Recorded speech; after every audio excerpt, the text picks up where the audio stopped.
Hello students, in this video I am going to solve question number 3 of exercise 14.4 statistics chapter class 10. So students यहाँ पर हमें एक data दिया हुआ है, ऑलरेडी मैंने डाटा बनाया है जो हमें क्वेश्चन नंबर 3 में गिवन है. तो यहाँ पर production of yield given in hectares और यहाँ पे फार्म्स गिवन है.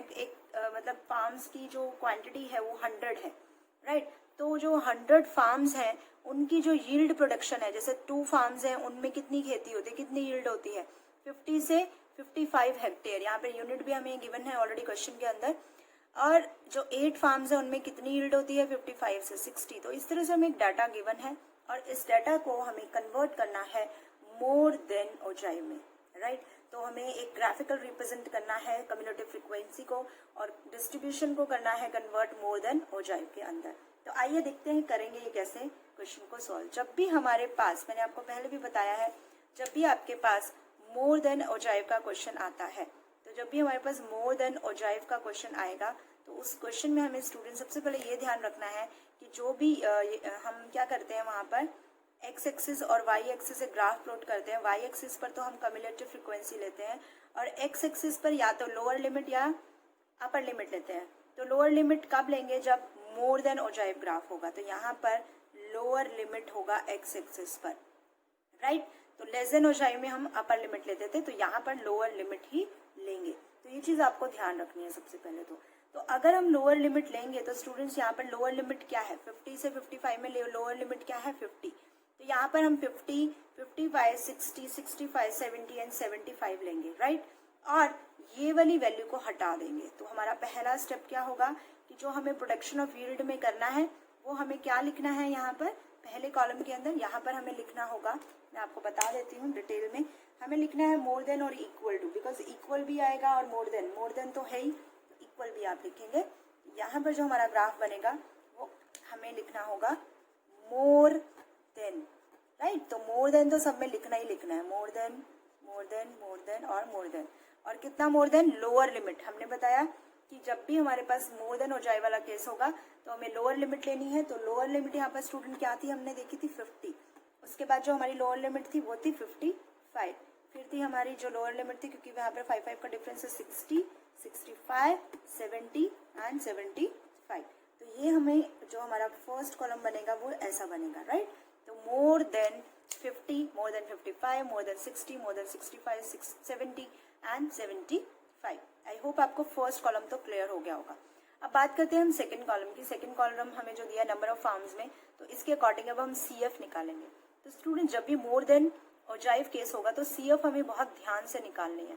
तो CF में क्या करेंगे, क्योंकि मोर देन 50 हेक्टेयर्स जो यील्ड हुई थी वो सिर्फ 2 में नहीं हुई थी, ये सारी ही मोर देन 50 हैं. तो ये सारी कितनी है, ये हमें क्वेश्चन गिवन है कि 100 फार्म्स थे. तो ये सारी कितनी है, 100. तो यहाँ पर जो हमारी फर्स्ट आएगी CF वो आएगी 100, बिकॉज मोर देन 50 तो सभी थे, तो यहाँ पर 100 आएगा. अब मोर देन 55 कितनी यील्ड है, मोर देन 55 के अंदर 8 से लेकर यहाँ तक की है, यानी कि ये 2 को कट कर देंगे 100 में से. तो 100 में से जब हम 2 को सब्ट्रैक्ट करेंगे तो क्या आएगा स्टूडेंट्स, 100 माइनस 2 जब सब्ट्रैक्ट करेंगे तो आ जाएगा 98, राइट. तो ये स्टेप आपको बहुत ध्यान से करना है यहाँ पर कि हमें क्यों हम यहाँ पर 100 ले रहे हैं, बिकॉज मोर देन 50 जो वैल्यू है वो पूरी की पूरी फार्म्स आ जाएंगे उसके अंदर, राइट. अब 98 हमारे पास आ गया. अब मोर देन 60 है, यानी कि ये सारी वैल्यू, इनमें से ये दोनों वैल्यू नहीं आएंगी. तो 2 तो हम ऑलरेडी सब्ट्रैक्ट कर चुके थे, अब 8 सब्ट्रैक्ट कर देंगे. तो 98 में से अब क्या सब्ट्रैक्ट होगा स्टूडेंट्स, 8 सब्ट्रैक्ट हो जाएगा. तो ये हमारे पास आ जाएगा 90. सिमिलरली 90 में से फिर क्या सब्ट्रैक्ट करेंगे, 12. तो ये आ जाएगा हमारे पास माइनस करके ये आएगा 78, राइट. अब 78 में से क्या सब्ट्रैक्ट करेंगे, 24. तो ये आ जाएगा हमारे पास स्टूडेंट्स 54. अब 54 में से क्या सब्ट्रैक्ट करेंगे, 38. तो ये हमारे पास क्या आ जाएगा 38. जब हम इसमें से सब्ट्रैक्ट करेंगे ये आएगा 4, 8 एंड 6, 16, राइट. तो 1, 2, 3, 4, 5, 6 पूरी वैल्यूज आ गई हैं, ठीक है. तो इसके बराबर है. अब हमारे पास हमारे CF आ चुका है 100, 98, 90, 78, 54 एंड 16. ये हमारी सेम वैल्यू हो गई है 16, राइट. तो अब हमारे पास ये चार्ट तो हमारे पास बन चुका है, टेबल हमारे पास बन चुका है. CF जो होता है वो हमारे पास Y एक्सिस में होता है और जो हमारी अपर लिमिट या lower limit depends on the कौन से टाइप का डिस्ट्रीब्यूशन है. मोर देन है तो यहाँ पर लोअर लिमिट आएंगे एक्स एक्सिस पे, जैसे 50, 55, 60, 65, 70 एंड 75 ये एक्स एक्सिस पर आ जाएगा, राइट। तो आइए देखते हैं कैसे बनेगा इसका ग्राफ। तो अब हम ग्राफ को देखते हैं कि कैसे ग्राफ को हम यहाँ पर बनाएंगे। तो ये स्टेप आई थिंक आपको क्लियर हो गया होगा। अब एक्स एक्सिस पे क्या बनेगा 50, वाई एक्सिस पे 100, एक्स एक्सिस पे 55, वाई एक्सिस पे 98, एक्स एक्सिस पे 60, वाई एक्सिस पर 90, राइट। तो स्टूडेंट्स आइए देखते हैं इसका ग्राफ कैसे बनता है। तो ग्राफ के लिए स्टूडेंट्स हम क्या करेंगे एक्स एक्सिस पर, क्योंकि बिकॉज हम ये बना रहे हैं मोर देन टाइप, तो जो एक्स एक्सिस पर होंगी लोअर लिमिट हो जाएंगी, जैसे 0, 50, 55, 60, 65, 70, 75, राइट। एंड वाई एक्सिस पे क्या हो जाएगा स्टूडेंट्स, वाई एक्सिस पर हो जाएगी हमारी कम्युलेटिव फ्रीक्वेंसी 10, 20, 30, 40, 50, 60, 70, 80, 90 एंड 100। तो इस तरह से यहाँ पर हम ड्रॉ कर देंगे, राइट। और यहाँ पर स्टूडेंट्स हमें ये बनाना है, यहाँ पे जिगजैग बनाना है, बिकॉज 0 से 50 यहाँ पर टर्म्स के लिए हमें यहाँ पे एक जिगजैग टाइप बना देना है, राइट। तो आई होप ये मैंने आपको पहले भी बताया था ये जिगजैग क्यों बनाते हैं, बिकॉज 0 से 50 तक का डाटा जो है उसके लिए हम यहाँ पर एक जिगजैग टाइप में बनाएंगे, राइट। तो अब देखते हैं जो 50 और 100, यहाँ मैंने पहले से यहाँ पे लिख लिया है 50 और 100 को प्लॉट करना है। 50 हमारा एक्स एक्सिस पर होगा, 100 हमारा वाई एक्सिस पर होगा।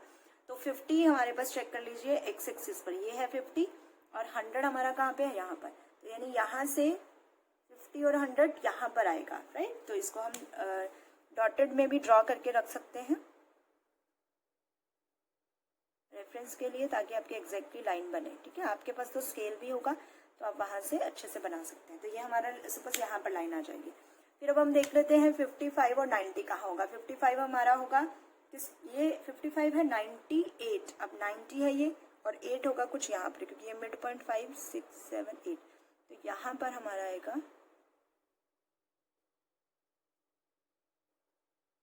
तो ध्यान से आपको नीट एंड प्लेन ग्राफ को बनाना है, राइट। तो ये हमारा पॉइंट आ जाएगा सपोज यहाँ पर।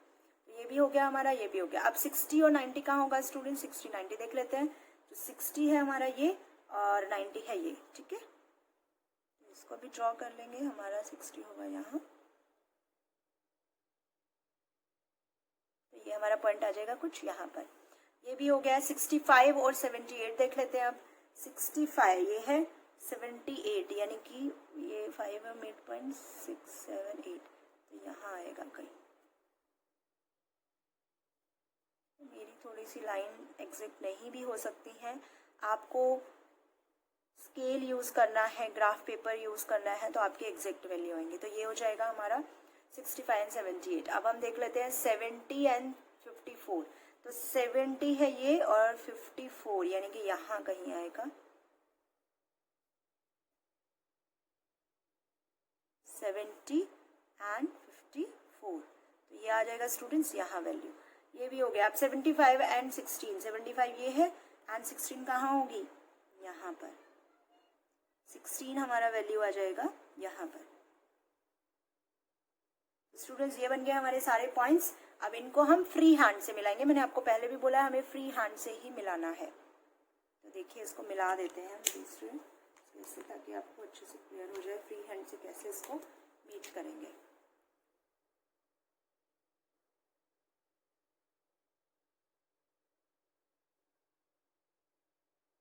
तो अगर आप एक चीज देखें तो यहाँ पर जो हमारा ग्राफ बन रहा है ये तैयार हो गया है किसका, मोर देन ओजाइव का ग्राफ। ये बन गया स्टूडेंट्स हमारा मोर देन ग्राफ ओजाइव का। और अब मैंने आपको पहले भी बताया था मोर देन के अंदर जो वैल्यूज होती हैं अप से डाउन की तरफ जाती हैं। तो आप देखिए अप से क्या जा रही है, बिल्कुल डाउन की तरफ ग्राफ बनता जा रहा है।